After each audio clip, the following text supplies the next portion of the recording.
Нека Тангра прибере духа им. Никой не е умирал в толкова велик за него ден.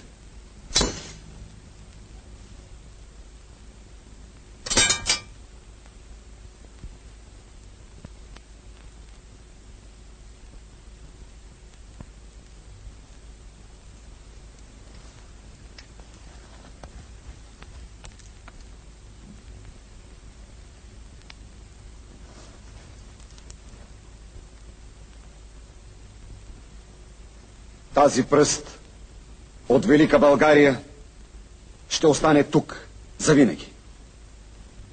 Кръвта на моите мъртви войни иска.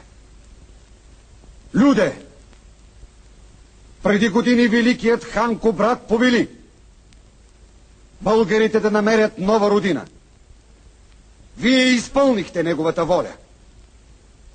Аз, хан Аспарух, обявявам тази земя за държава на българите.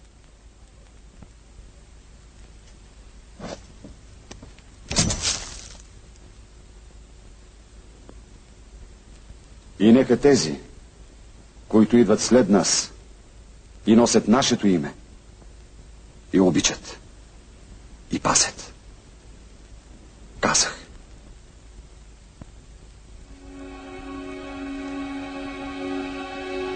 Беше година 6189 от сътворението на света или 681 от рождението на Христа.